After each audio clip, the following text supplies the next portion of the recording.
നിസ്കരിക്കണം, എനിക്ക് നിസ്കരിക്കണം, എനിക്ക് നിസ്കരിക്കണം എന്ന മനസ്സുകൊണ്ട് ആഗ്രഹം വരണം.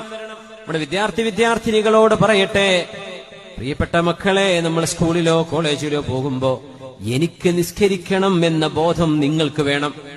ഉമ്മ വാപ്പാക്ക് വേണ്ടിയല്ല. അവരാരും നിങ്ങളെ കണ്ടില്ലെന്ന് വരും, കണ്ടില്ല എന്ന് വന്നേ. ടീച്ചേഴ്സോ അവിടുത്തെ അധ്യാപകരോ നിങ്ങളോട് അതിനെപ്പറ്റി ഒന്നും ചോദിച്ചില്ല എന്ന് വരും.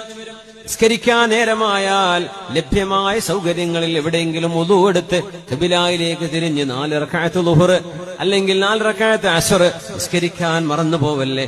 അൽ ഉൻസു ബില്ലാഹ്.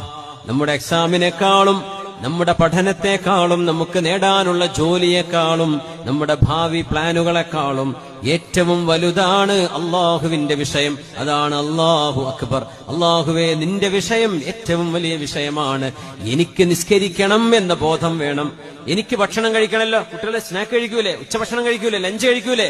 എനിക്ക് ഭക്ഷണം കഴിക്കണം. ഇല്ലേ, അടുത്ത വിരൽ ഉറക്കം തൂങ്ങും, അല്ലെങ്കിൽ ക്ഷീണിച്ചു പോകും, തളർന്നു പോകും എന്ന് ചിന്തിക്കുന്ന പോലെ ഐ നീഡ് ടു പ്രേ. അങ്ങനെ ഒരു തോന്നല്. ഐ വാണ്ട് ടു പ്രേ പോരാ, ഐ നീഡ് ടു പ്രേ. എനിക്ക് നിസ്കരിക്കണം. ഈ തോന്നല് നമ്മുടെ മക്കൾക്ക് ഉണ്ടാവണം.